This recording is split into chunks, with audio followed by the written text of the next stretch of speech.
இவங்கெல்லாம் மெச்சூரிட்டி இல்லை, அவ்வளோதான் நான் சொல்ல முடியும். ஒரு முதிர்ச்சி இல்லை, அரசியல் முதிர்ச்சி இல்லை, அறவே இல்லை திமுக கிட்ட. யார் முதல்வர், யார் சீஃப் செக்ரட்டரின்னு அது பார்க்காது. அது தெரியல, பாவம் சின்ன பிள்ளை இல்லையா உதயநிதி, அவருக்கு அனுபவம் இல்லை.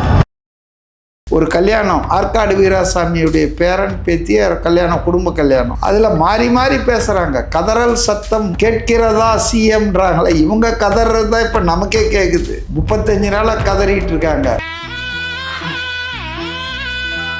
உதயநிதிக்கு ஏதோ வரி கொடுத்த மாதிரி இருக்காரு. முதல்வர் பதவியில நம்ம உட்கார வேண்டிய இடத்துல யாரோ ஒருத்தர் உட்காந்துட்டாரு என்ற அவங்க கட்சியினரை நம்பிக்கை கொடுக்கறதுக்கு, உற்சாகம் ஊட்டுறதுக்கு பேசலாம். ஆனா அதுக்கும் ஒரு அளவு இருக்குது இல்ல, பைத்தியம் மாதிரி பேசக்கூடாது இல்ல. இப்ப தங்கம் தென்னரசு முன்னாள் நிதி அமைச்சர் அவர் என்ன சொல்றாருன்னா, சேலஞ்ச் பண்றேன் நான் இந்த ஆட்சியை, 5 வருஷம் இவங்க முடிச்சுட்டு போகும்போது இந்த கடன் 20 லட்சமா ஆகும், இல்லைன்னா நாங்க வாங்கினதை விட கம்மியா கடன் வச்சிருந்தாங்கன்னா நான் எல்லாத்தையும் விட்டுறேன். எதை விட போறாருன்னு தெரியல.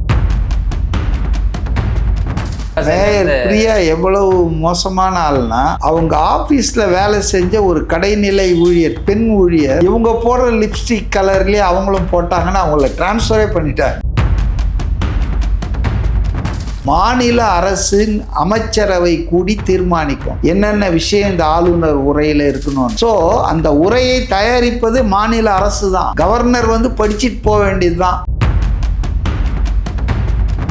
உதயநிதி அவர் பாருங்க, நீங்க சபையில கூட நேருக்கு நேரே பார்த்து உட்கார மாட்டாரு. முதல்வரை பார்த்தீங்கன்னா இப்படி குஞ்சிட்டு இருப்பாரு உதயநிதி. ஏன்னா அவங்களுக்கு ஏத்துக்க முடியல. ஜெயின்ற ஒருத்தர் 2 பெரிய கட்சிகளை அப்படி தூக்கி போட்டு தன்னந்தனியா போட்டியிட்டு 2.5 வருஷம் ஆன கட்சி ஆட்சிக்கு வரும் என்று அவர்கள் கனவிலும் நினைக்கவில்லை.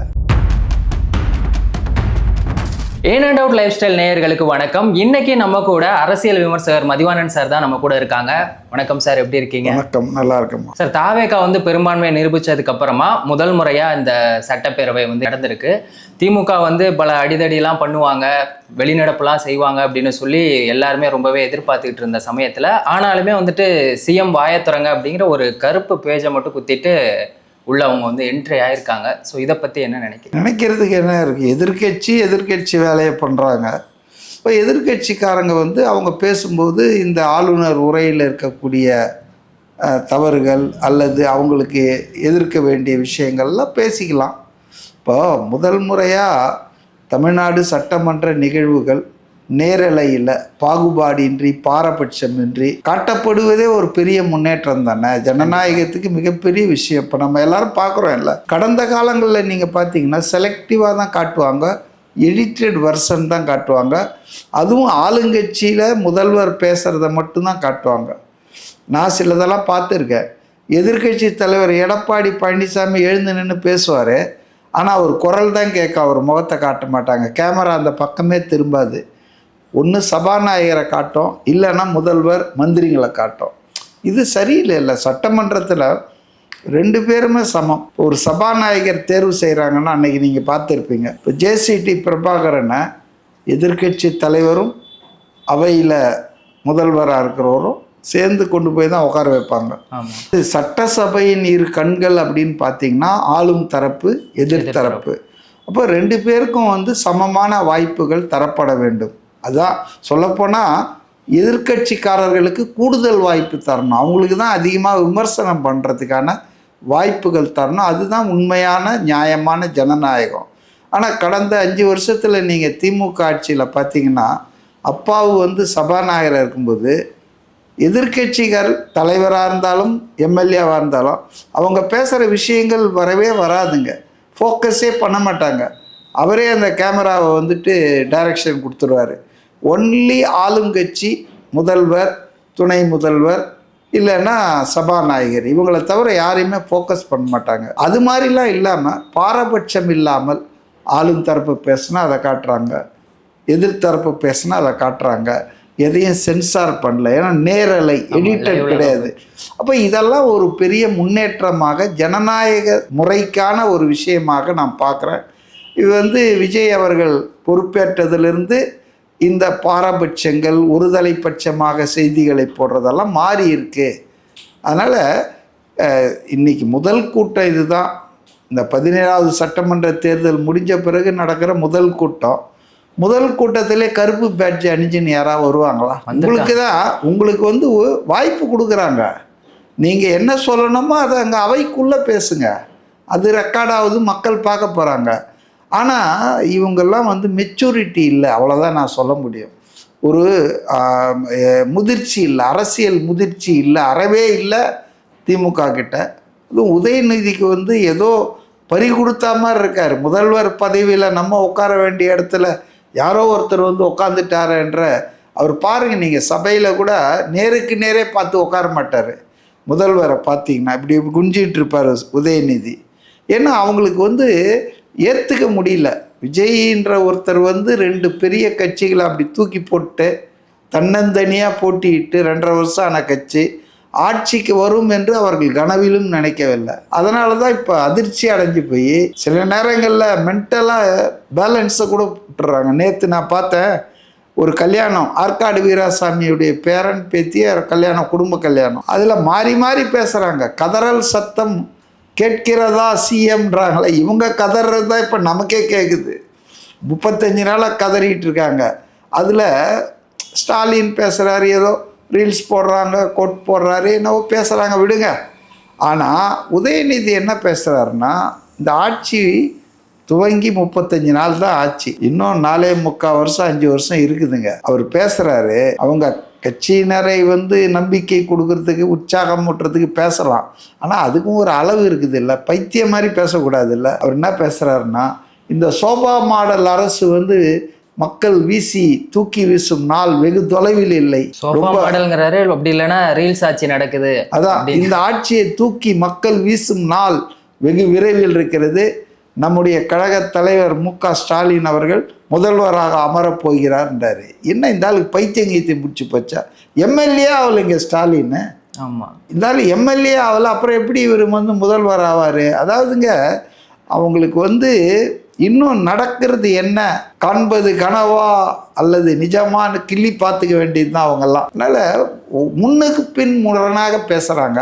இப்போ தங்கம் தென்னரசு முன்னாள் நிதியமைச்சர் அவர் என்ன சொல்கிறாருன்னா, சேலஞ்ச் பண்ணுறேன் நான் இந்த ஆட்சியை, 5 வருஷம் இவங்க முடிச்சுட்டு போகும்போது இந்த கடன் 20 லட்சமாக ஆகும், இல்லைன்னா நாங்கள் வாங்கினதை விட கம்மியாக கடன் வச்சுருந்தாங்கன்னா நான் எல்லாத்தையும் விட்டுறேன்றார். எதை விட போகிறாருன்னு தெரில. எம்எல்ஏ பதவி விட போகிறார், அதான் முடிஞ்சிடுமா 5 வருஷம் கழிச்சு. ஆமாம், அவர் பொறுப்பாக எப்படிங்க எதை விட போகிறாரு? எதுவுமே இல்லை. அதாவது சும்மா அதாவது டைலாக் அடிக்கிறாங்க. நான் என்ன சொல்கிறேன்னா, ஒரு விஷயம் தங்கம் தென்னரசை பாராட்டுறேன். அவங்க தலைவரும் அவங்க எதிர்கட்சி தலைவரும் இது இப்போ விழுந்துடும், 6 மாதம் தாங்காது, 1 வருஷம் தாங்காதுன்னுட்டு கனவு கண்டுட்டு இருக்கும்போது ஒரு ஆள் சொல்கிறாரு தங்கம் தென்னரசு நிதானமாக, இல்லை இவனுங்க 5 வருஷம் இருப்பானுங்கன்னு. அதுக்காக பாராட்டுறேன். நிதானமாக இருக்கிறாருல்ல. அவர் சொன்ன விஷயங்கள் பலது முரண்பாடான இருக்கு. ஆனால் 5 வருஷம் கழித்து நீங்கள் உங்கள் கடன் 20 லட்சமா, இப்போ 13 லட்சம் இருக்கு இல்லையா, அது 20 லட்சமா ஆகும் அப்படின்ற. இல்லை, அந்த மாதிரி ஆகுறதுக்கு வாய்ப்பு இருக்கா? அவர் சொல்கிறாருங்க, அதாவது கடன் ஏறுறதை தவிர்க்கவே முடியாதுன்னு அவர் சொல்கிறாரு. ஏன் கடன் வாங்காமல் நம்ம கட்டுப்படுத்திக்க முடியாதா? நம்மளால் வந்து அதாவதுங்க என்னை பொறுத்தவரையில் 3 வழி இருக்குது தான் நினைக்கிறேன் தாவேகா கூட்டணி ஆட்சிக்கு. என்னெல்லாம், வருவாயை உயர்த்தலாம், அடுத்தது அனாவசிய செலவுகளை அறவே ஒழிக்கலாம், 3வது அரசுக்கு வர வேண்டிய அந்த பணங்கள் கஜானாக்கு வராமல் திசை திருப்பப்பட்டு அமைச்சர்கள் அதிகாரிகள் வீட்டுக்கு போயின்னு இருந்ததில்ல, அதெல்லாம் வந்து கஜானாவுக்கு திருப்பி விட்டா கடன் வாங்க வேண்டிய அவசியம் இருக்காது.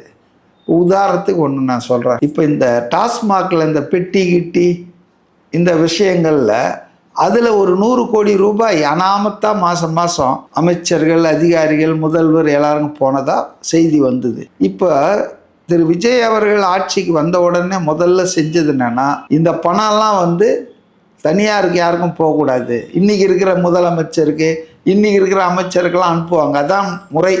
அப்படியே மாறிடும், இது போயிட்டே தான் இருக்கும், ஆட்கள் மாறுவாங்க, ஆட்சி மாறணும், எந்த பக்கம் வர எல்லாம் கஜானாவுக்கு தள்ளுங்கன்னு இருக்காரு. ஒரு பத்திரிகையில் வந்த செய்தி நான் சொல்கிறேன். இப்படி 1200 கோடி ரூபாய் ஒரு வருஷத்துக்கு டாஸ்மாக் அட்டை பெட்டிங்க இருக்குது இல்லையா, அந்த வகையில் 1200 கோடி ரூபாய் கஜானாவுக்கு புதுசாக போய் சேரப்போகுது. இப்போ இந்த மாதிரி லட்சங்கோடிகள், உதாரணத்துக்கு இப்போ மகாபலிபுரத்தில் நடந்த ஒரு கூட்டம், பிரச்சார கூட்டம் தான் நினைக்கிறேன் தாவேக்காது. அதில் திரு விஜய் அவர்கள் என்ன சொன்னார்னா, ஸ்டாலின் சார் டேக்ஸு 30%ன்னாரு. அப்புறம் அதை எக்ஸ்பிளைன் பண்ணார். நம்ம மாநில அரசு பட்ஜெட் போடுது 4.5 லட்சம் கோடிக்கு, அதில் 30% வந்து ஸ்டாலின் சார் டேக்ஸ் அப்படின்ட்டு, 20% முதலமைச்சருக்கும் 10% சம்மந்தப்பட்ட அமைச்சர்களுக்கும் போகுது. இதை தான் நான் ஸ்டாலின் சார் டேக்ஸுன்னு சொன்னேன் அப்படின்னாரு. நான் சும்மா உட்காந்து கணக்கு போட்டேன். 4.5 லட்சம் கோடி ஆண்டு பட்ஜெட்னா 30%னா அது 1.25 லட்சம் கோடி வருது. ஆண்டுக்கு 1.25 லட்சம் கோடியா? ஐயோகோ! அப்படின்னா 5 வருஷத்தில் எவ்வளோ? 6 லட்சம் கோடி. புரியுதுங்களா? இந்த 1200 கோடி சொன்னேன்ல வருஷத்துக்கு அட்டைப்பெட்டியில், அதை 5 வருஷத்துக்கு கணக்கு பண்ணுங்க. 6000 கோடி.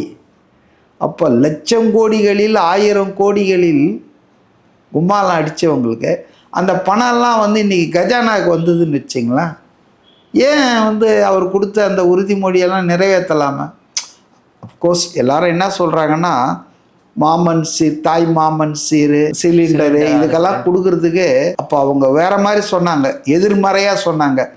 1 லட்சம் கோடி வேணுங்க விஜய் சொல்கிறதெல்லாம் நிறைவேற்றுறதுக்கு. நாங்கள் அதுக்கு அர்த்தம் என்னென்னா, அதெல்லாம் நடக்க முடியாதுங்க. இன்றைக்கி இருக்கிற கிவன் பொலிட்டிக்கல் எக்கனாமிக் சுச்சுவேஷனில், இன்றைக்கி இருக்கிற நிதிநிலை இதெல்லாம் நடக்காதுன்னு சொல்கிறதுக்காக அவங்கெல்லாம் வல்லுநர்கள், பண்டிதர்கள், மேதைகள்லாம் சொன்னாங்க 1 லட்சம் கோடி வேணும். எங்கே இருக்குன்னாங்க. இப்போ சொல்லிட்டாரு 1.5 லட்சம் கோடி எங்கே இருக்குன்னு வருஷத்துக்கு பட்ஜெட்டில் எடுக்கிறத. அதை நிறுத்தினா 1.5 லட்சம் கோடி வருஷத்துக்கு வரப்போதா? அப்போ சொல்கிறதெல்லாம் செய்யலாம்ல. கண்டிப்பாக. அதனால் வந்து மனம் இருந்தால் மார்க்கம் உண்டுங்க. ஊழலை ஒழித்து அரசு வருவாயை முறையாக கஜானாவில் கட்டினால செலவுகளை கம்மி பண்ணணும். அனாவசிய செலவு நான் எதை சொல்கிறேன்னா, இப்போ விளம்பரங்கள், அரசு விளம்பரங்கள் என்ன, எதுக்காக டெய்லி 1 பேஜ் 2 பேஜ் விளம்பரம் கொடுக்கணும்? தேவையில்லை. 1000 கோடி ரூபாய் வருஷத்துக்கு செலவு பண்ணியிருக்காங்க. இங்கே நீங்கள் வந்து வட்டி கட்டிகிட்டு இருக்கீங்க. உங்கள் வருவாயில் ஒரு 28% வந்துட்டு வட்டியாக கட்டிகிட்டு இருக்கீங்க. அசல் இல்லை, இன்ட்ரெஸ்ட் பேமெண்ட் பண்ணிகிட்ருக்கீங்க.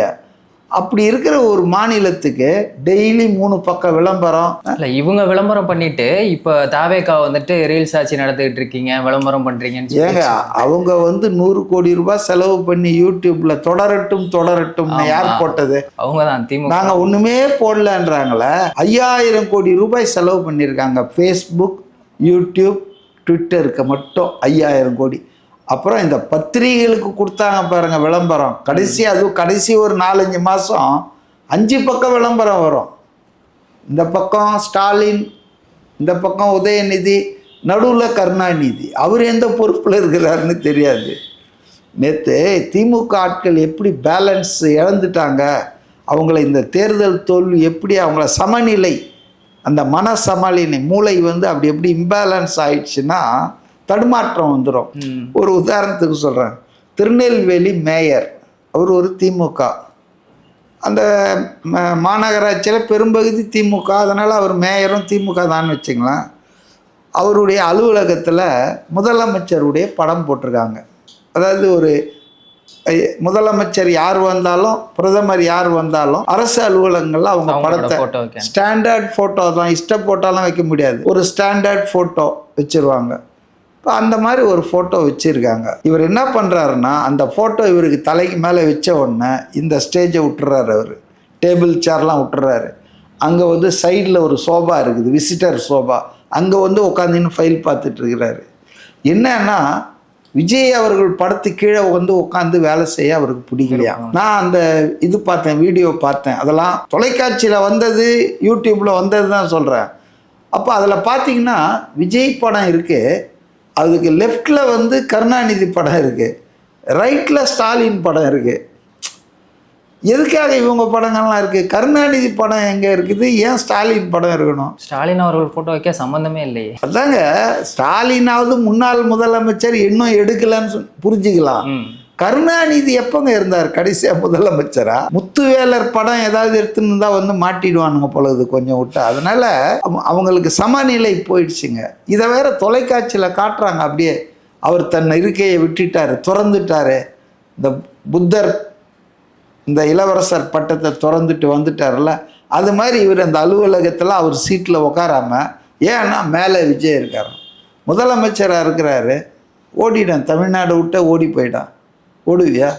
இப்போ மேயர் பிரியா அவங்க எவ்வளோ ஸ்மால் மைண்டடாக இருக்காங்க பாருங்கள் திமுக ஆட்கள். தேர்தல் வந்தாச்சு, ஆனால் விஜய் பதவியேற்ற உடனே ஸ்டாலின் வீட்டுக்கு போனார். அந்த மெக்னானிமிட்டி இவங்களுக்கு இல்லை பாருங்கள். இதுவரைக்கும் மேயர் பிரியா போய் பார்க்கவே இல்லை. சீஃப் மினிஸ்டர்னு கூட இல்லை, அதை விட்டுருங்க. Is the incharge minister for municipal administration. முன்னால் KN நேரு வச்சுருந்தார்ல, அந்த துறை இன்னைக்கு முதல்வர்கிட்டே இருக்குது. அதாவது உள்ளாட்சி அமைப்புகளுக்கு இன்சார்ஜ் மினிஸ்டரே இவர் தான். யார்? முதல்வர். அவரை கூட இவங்க பார்க்கல. ஆனால் மேடைகளில் போய் திமுக மேடையில் ஏதோ பேச்சாளர் மாதிரி பேசிக்கிட்டு இருக்காங்க. ஆமாம், விஜய் அவர்கள் வந்து ChatGPT வச்சு அந்த சட்டமன்றத்தில் பேசுகிறதுக்கெல்லாம் வந்து அதில் பார்த்து பதில் சொல்கிறாங்க அப்படின்லாம் சொல்லி. ஆமாம், இவங்க ரொம்ப எல்லாமே எக்ஸ்பர்ட்டுங்க. உதயநிதி படித்தார்ல, இந்த நம்பிக்கை கோரும் வாக்கெடுப்பு விவாதிக்கும் போது 12 பேப்பரில் எழுதிட்டு வந்து ஒரு பேப்பர் முடித்தவொன்னே நேரு கையில் கொடுத்துட்டே இருந்தார். இதெல்லாம் வந்து ஒரு குறையாங்க. மோடி 12 வருஷமாக பிரைம் மினிஸ்டராக இருக்காரு. டெலிபிராம்டர் இல்லாமல் அவர் பேசுறதே இல்லையா, 2 பக்கமும் ஓடிட்டு இருக்கோம். டெலிபிராம்டர் பார்த்து தான் பேசுவார் மோடி. அதனால் இதெல்லாம் ஒவ்வொருத்தர் சௌரியங்க. ஆனால் அவர் என்ன பேசுகிறாருன்றதை பாருங்கள், என்ன செய்கிறாருன்றதை பாருங்கள். நீங்கள்லாம் நீட்டி முழைக்கி மணிக்கணக்கில் பேசி இந்த நாட்டை ஒரு வழியாக்கி வச்சுருக்கீங்க. அவர் பேச்சை குறைச்சிட்டு அவர் செயல்கள் அவருக்காக பேசணும்னு நினைக்கிறாரு. அதனால் உங்களுக்கு என்ன ப்ராப்ளம்? இப்போ மேயர் பிரியா அவர்களே பார்த்தீங்கன்னா இவ்வளோ விமர்சனம் பண்ணுறாங்கல்ல, அவங்களே பார்த்தீங்கன்னா ஒரு ப்ரெஸ் மீட்டில் பேசும்போது கொசு வழங்கும் திட்டம்னு வந்து சொல்றதுக்கெல்லாம் வந்து பயங்கர ட்ரோல் ஆச்சு. ஃபர்ஸ்ட் நம்ம ஒழுங்காக இருக்கணும், அதுக்கப்புறம் மற்றவங்கள வந்து விமர்சனம் பண்ணணும். அவங்க எல்லாமே மேயர் பிரியா எவ்வளவு மோசமான ஆள்னா, அவங்க ஆஃபீஸில் வேலை செஞ்ச ஒரு கடைநிலை ஊழியர், பெண் ஊழியர், இவங்க போடுற லிப்ஸ்டிக் கலர்லேயே அவங்களும் போட்டாங்கன்னா அவங்கள டிரான்ஸ்ஃபரே பண்ணிட்டாங்க. இந்த அளவுக்கு நடந்திருக்கா? ஆமாங்க. அதாவது அல்பத்தனம். இந்த ஒரு அதிகாரம் வந்தால், பதவி வரும்போது பணிவு வர வேண்டும் சொல்லுவாங்க. இவங்களுக்கெல்லாம் என்னவோ பெரிய கிரீடம் வச்ச மாதிரி மன்னர் ஆட்சின்னு நினச்சிக்கிட்டு இருக்காங்க. இப்போ மக்கள் ஆட்சியில் இப்போ தூக்கி விட்டாங்கல்ல. சட்டமன்றத்தில் பார்த்தீங்கன்னா ஆளுநர் உரை நடந்துச்சுல, அதுலேயுமே பார்த்தீங்கன்னா எல்லாமே வந்து தாவேக்காவுக்கு ஃபேவராக தான் வந்து ஆளுநர் பேசினதா உதயநிதி அவர்களாக இருக்கட்டும், இல்லை பிரேமலதா அவர்களாக இருக்கட்டும், எடப்பாடி எல்லாருமே வந்து அந்த மாதிரி சொல்லியிருக்காங்க. இவங்களுக்கெல்லாம் ஒன்று உண்மை தெரியல, விவரம் தெரியல. 7-8 முறை எம்எல்ஏவாக இருந்தன்றாரு யார்? எடப்பாடி. அதாவது ஆளுநர் உரை என்பது என்ன? கஸ்டமரி ஆளுநர் உரை. ஒரு புதிய ஆட்சி அமைந்தாலோ அல்லது புத்தாண்டு வந்தாலோ வருடத்தின் முதல் கூட்டத்துக்கு ஆளுநர் வந்து அவருடைய உரையை படிப்பார். அது ஆளுநர் எழுதி வச்சுட்டு வர உரை இல்லை. ஓகே. மாநில அரசின் அமைச்சரவை கூடி தீர்மானிக்கும் என்னென்ன விஷயம் இந்த ஆளுநர் உரையில் இருக்கணும்னு. ஸோ அந்த உரையை தயாரிப்பது மாநில அரசு தான். கவர்னர் வந்து படிச்சுட்டு போக வேண்டியது தான். இந்த பின்னணி பாடகர்கள்லாம் பாடல் எழுதி கொடுத்தா பாடுவாங்கல்ல, அந்த மாதிரி தான் ஆளுநர் உரை என்பது அரசால் தயாரிக்கப்படுகிற உரை. அரசு என்ன சொல்லணும்னா, ஒரு வருஷத்துக்கான ரோட் மேப்பை சொல்லும். இந்த ஆண்டு இதெல்லாம் செய்ய போகிறோம், இது எங்கள் நோக்கம், இதை நாங்கள் பண்ணலான் இருக்கோம், அச்சீவ் பண்ணலான் இருக்கோம், இப்படி தான் சொல்லுவாங்க. இதுதான் அரசாங்கத்தினுடைய கொள்கை பிரகடனம் தான் ஆளுநர் உரைன்னு வருதுங்க. இந்த சிறிய உண்மையை தெரியாமல் பிரேமலதா சொல்கிறாங்க, அவர் வந்து ஆட்சிக்கு சாதகமாக பேசிட்டு போயிட்டாருங்கன்றாங்க. எங்கள் ஆட்சி தானங்க எழுதியே கொடுத்துருக்குது. இந்த ஆளுநர் பாருங்கள், ஒன்றிய அரசை விமர்சனம் செய்கிற, குற்றம் சாட்டுகிற வரிகளை கூட கடந்து செல்லாமல் ரவி மாதிரி, RN ரவின்னு ஒருத்தர் இருந்தார், அவர் படிக்கவே மாட்டார், திமுகவோட ஆச்சு, வாக் அவுட் பண்ணி போயிடுவார். ஆனால் இவர் ரொம்ப ஒரு, அதாவது டீசென்ட் பொலிட்டீஷியன். தன்னுடைய பாஜக அரசை கிரிட்டிசைஸ் பண்ணியிருக்காங்க, குற்றம் சொல்கிறாங்க, அதை நம்ம படிக்கக்கூடாதுன்னெலாம் இல்லை. ஆஸ் எ கவர்னர் கவர்மெண்ட் என்ன எழுதி கொடுத்துருக்குதோ அதை படிக்கணும், மரபு அதுதான். அதை இன்றைக்கி காப்பாற்றினார, சுமூகமாக இருந்தது. உடனே நீங்கள் என்ன பண்ணுறாங்கன்னா, பாஜகவோடு நெருங்கி விட்டார். ஏயா உங்களை மாதிரி டைலாக் பேசிக்கின்னு இருக்கிற கவர்னரெல்லாம் எரிச்சல் ஊட்டி அந்த ஆள் வாக் அவுட் பண்ணி கிடைக்கிற பணத்தையும் கிடைக்காம பண்ணணுமா? அதனால் என்ன நன்மை நமக்கு? ஒரு ஆளை கோபப்படுத்துறதுலையோ ஆத்திரப்படுத்துறதுலையோ இந்த மாநிலத்துக்கு என்ன, உங்களுக்கு ஒன்றா ஈகோவாக அவனை ஓட விட்டோம் பாருன்னு சொல்லிக்கலாம். ஆனால் அவங்க என்ன பண்ணுறாங்க, 10,000 கோடி ரூபாய் உங்களுக்கு கொடுக்காம நிறுத்திடுறாங்களா? அது உங்களுக்குன்னா இல்லை, மக்களுக்கு வர வேண்டியது வரமாட்டேங்குது. அந்த ஒரு கேள்வி தான் இப்போ நான் அவங்கள்ட்ட கேட்கணும்னு நினச்சேன். இப்போ இருமொழி கொள்கையில் தாவேக்கா அரசு வந்து உறுதியாக இருக்கேன் அப்படின்னு வந்து சொல்லிட்டாங்க. அவங்க பிஜேபி சைட்லேருந்து என்ன சொல்கிறாங்கன்னா, எங்களோட அந்த புதிய கல்விக் கொள்கை, அந்த மும்மொழி கொள்கையை ஏற்றுக்கிட்டாதான் உங்களுக்கு கொடுக்க வேண்டிய நிதியை வந்து நாங்கள் கொடுப்போம் அப்படின்னு சொல்லி நமக்கு ஒரு ப்ரெஷர் அது வந்து திமுகவோட ஆட்சியிலேருந்தே இருந்துகிட்டு இருக்கு.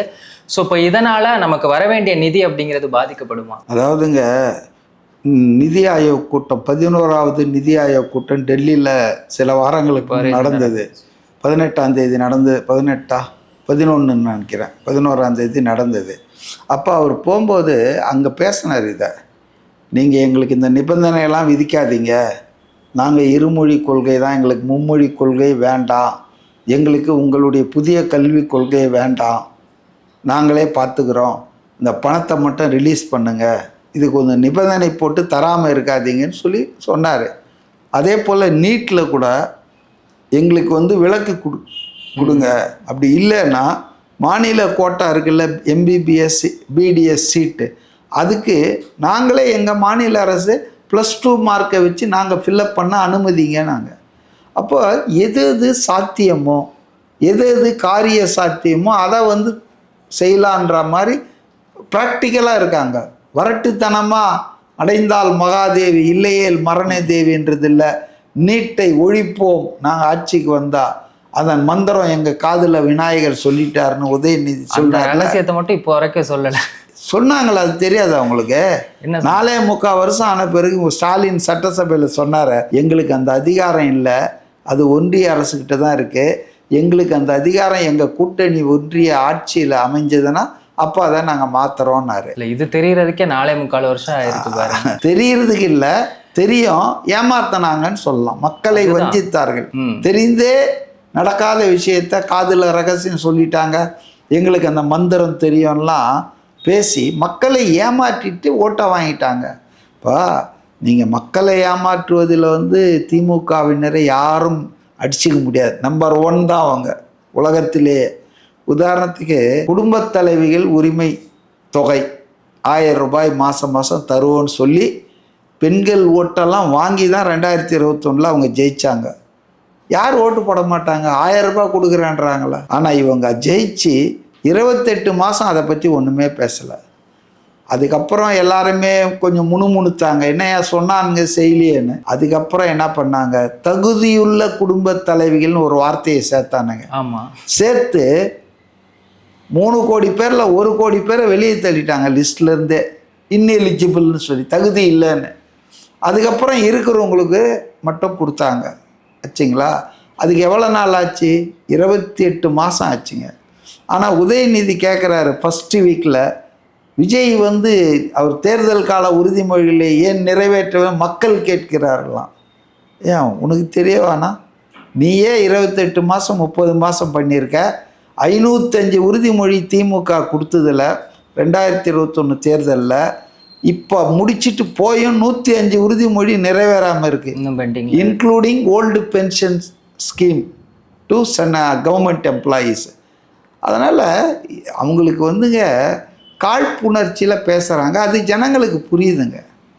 இப்போ இந்த ஆட்சி வந்தும்போதே 5 மாதம் தங்குமா 6 மாதம் தாங்காதுன்னு சொல்லி பேசுகிறாங்கன்னா, இப்போ யோசிச்சு பாருங்கள், அவங்க பேசுகிறதுல ஏதாவது நடைமுறை இருக்கா? அவங்க கட்சிக்கு 108 இருக்குது, கூட்டணி கட்சிகளுக்கெல்லாம் சேர்த்து 120 இருக்குது. இப்போ அதிமுக சேர்ந்தா கூட 120 இல்லையே. ஆமாம், ஆனாலும் அவங்க கூட்டணி வைக்கிறதுக்காக பேசியிருக்காங்களே அவங்க. அதெல்லாம் பேசினாங்க, அது அபார்ட் ஆயிடுச்சுன்னு வச்சிங்களேன். காரணம் 2 கம்யூனிஸ்ட் கட்சிகள் உறுதியாக இருந்துட்டாங்க. இன்றைக்கி இருக்கிற நிலைமை என்னன்னா, அவங்களுக்கு 2 4 தான் இருக்குது. ஆனால் அந்த 4 இல்லைன்னா எவனும் ஆட்சி அமைக்க முடியாது.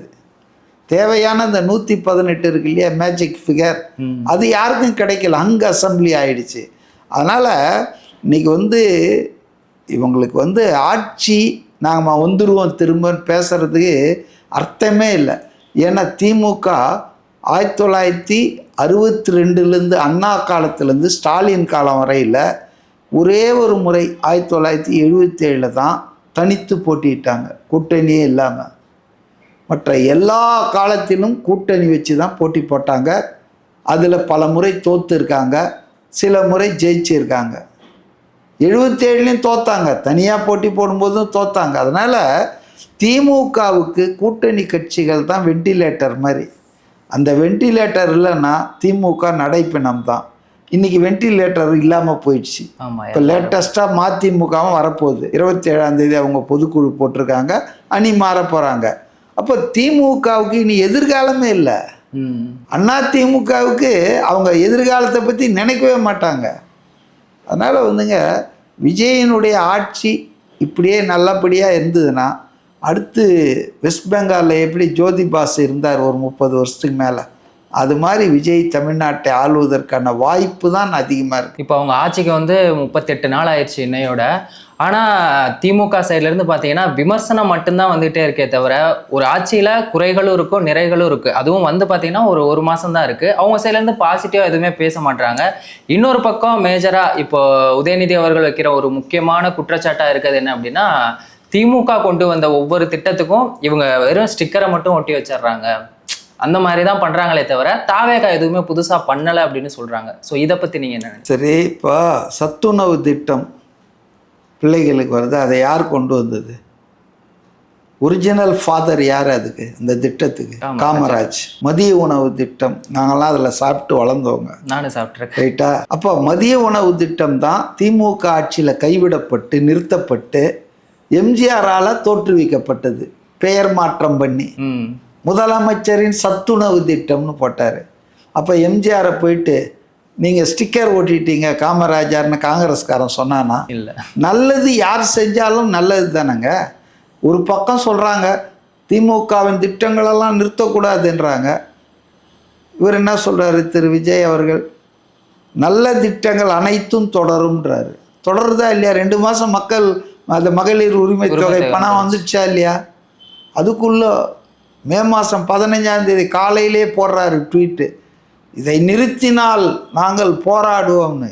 ஏன் எல்லாருக்கும் பேமெண்ட் வந்துடுச்சா? போய் பாரி அக்கௌண்ட்டு. அதாவது அவங்களுக்கு ஒன்றும் முடியலைங்க. அதுபோல் இன்றைக்கி வந்து சத்துணவு திட்டம் எம்ஜிஆர் ஆரம்பிக்கும்போது கருணாநிதி அவர்கள் எதிர்கட்சி தலைவராக இருந்தார் திமுகவில். அப்போ அவர் என்ன சொன்னார்னா, அதை ரொம்ப கிரிட்டிசைஸ் பண்ணார், கொச்சப்படுத்தி பேசினார்.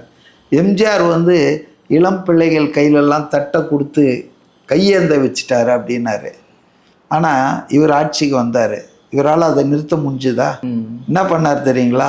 நான் வந்து முட்டை கொடுக்குறேன், நான் சத்துணவு மாத்திரை கொடுக்குறேன் அப்படின்னாரு. ஸோ ஆட்சியாளர்கள் ஒரு நல்ல திட்டம் இருந்தால் அதை தொடர்ந்தால் என்ன தவறுன்னா? தவறே கிடையாது. ஆனால் இவங்க எவ்வளோ அல்பமானவர்கள் பாருங்கள். அம்மா கேன்டீன் இருந்தது, நல்லா இருந்தது, பேருக்கு நல்லவன் மாதிரி நடித்தார் ஸ்டாலின். இது போல் வந்து அம்மா கேன்டீன்லாம் தொடரும் அப்படின்னாரு. தொடர்ந்துதா? மூடிட்டாங்க. ஃபண்ட் அலாட் பண்ணல, கம்ப்ளீட்டாக ஒழிச்சிட்டாங்க. ஆனால் இன்னைக்கு விஜய் இவங்க ஆட்சியில் இல்லை, அதுக்கு முன்னால் ஆட்சியில் இருந்த அந்த அம்மா கேன்டீனை புத்தாக்கம் பண்ணி ரொம்ப அப்டேட் பண்ணி மாடர்னைஸ் பண்ணி தரமான உணவு விலை மலிவாக கிடைக்கணுன்ற மாதிரி பண்ணி பிரமாதமாக ஓடிட்டுருக்கு. எந்த இடத்துல இவர் படம் வரல, அந்த அம்மா படமே தான் இருக்குது. அப்போது நல்ல திட்டங்களை தொடர்வது ஸ்டிக்கர் ஒட்டுவதில்லை. அப்படி பார்த்தா காங்கிரஸ் திட்டங்கள் தான் நீங்கள் தொடர்ந்தீங்க. 67லேருந்து, அதாவது 47லேருந்து 67, 20 வருஷம் காங்கிரஸ் தானேங்க இந்த மாநிலத்தை ஆண்டது. அதனுடைய திட்டங்களை தானேங்க நீங்கள் ஃபாலோ பண்ணீங்க. உடனே நீங்கள் ஸ்டிக்கர் ஓட்டுனீங்கன்னு சொல்ல முடியுமா? ஒரு தொடர்ச்சி இருக்குங்க, கண்டினியூட்டி ஆஃப் தி கவர்னன்ஸ் அது இருந்துகிட்டு தான் இருக்கும். இப்போ திமுக வாங்கின கடனால நான் கொடுக்க மாட்டேன்னு இவர் விஜய் சொல்ல முடியுமா? முடியாது, அவங்க தானே ஆட்சியில். So continuity of the governance அது வந்து மாறிட்டு இருக்க முடியாது. அது ஒரே இது தான். சீஃப் செக்ரட்டரிகள் மாறலாம், சீஃப் மினிஸ்டர்கள் மாறலாம், ஆனால் கொள்கைகள் அந்த அரசு எந்திரம் அது தொடர்ந்து வேலை செஞ்சுக்கிட்டே தான் இருக்கும். யார் முதல்வர் யார் சீஃப் செக்ரட்டரின்னு அது பார்க்காது. அது தெரியல, பாவம் சின்ன பிள்ளை இல்லையா உதயநிதி, அவருக்கு அனுபவம் இல்லை. இப்போ வெள்ளை அறிக்கை வெளியிட்ட மாதிரி இப்போ இவ்வளோ கடன் ஆயிருக்குல்ல, ஸோ இதில் யார் என்ன ஊழல்லாம் பண்ணியிருக்காங்க அதுல யாரெல்லாம் சிக்கிறதுக்கான வாய்ப்புகள் இருக்குன்னு நினைக்கிறீங்க? அந்த வெள்ளை அறிக்கையில் யாரையும் சிக்கிற மாதிரியோ பிடிக்கிற மாதிரியோ எதுவும் இல்லையா? இல்ல, அது வந்து வெள்ளை அறிக்கை இப்ப விட்டுருக்காங்க. Statement of fact. அது அரசாங்கம் என்ன பண்ண போகுதுன்னு சட்டசபையில் சொன்னாதான் தெரியும். பர்சனலாக என்ன கேட்டிங்கன்னா, நான் லஞ்சம் வாங்க மாட்டேன், ஊழல் செய்கிறவனை அனுமதிக்க மாட்டேன்னு சொன்னால் போதாது. உங்களுக்கு முன்னால் ஊழல் செஞ்சு லட்சம் கோடி ரூபாய் அடித்து சொத்து சேர்த்து வச்சுருக்கான்ல, அவனெல்லாம் ஆதாரத்தோடு அமுக்கி தண்டனை பண்ணி அவங்ககிட்ட இருக்கிற சொத்தெல்லாம் கஜானாவில் சேர்த்தாதான் எதிர்காலத்தில் இப்படி நடக்காது. இல்லைன்னா மக்கள் தோக்கடிச்சிட்டாங்க, அதான் தண்டனையா? தேர்தலில் தோல்வி வச்சுட்டா அதான் தண்டனையா? அப்போ சேர்த்த பணம்லாம் என்னாச்சு? அப்படியே இருக்கும் உங்க கூட. அதனால நீங்கள் கேட்குற கேள்விக்கு என்னுடைய பர்சனல் ஒப்பீனியன், அரசாங்கம் என்ன நடவடிக்கை எடுக்கும்னு தெரியாது. இவ்வளோ நேரம் நான் கேட்ட எல்லா கேள்விக்குமே ரொம்ப பொறுமையாக தெளிவாக பதில் சொன்னதுக்கு ரொம்ப நன்றி சார். வணக்கம். வேறொரு சிறப்பு விருந்தினரோட நம்ம திரும்பவும் சந்திக்கலாம்.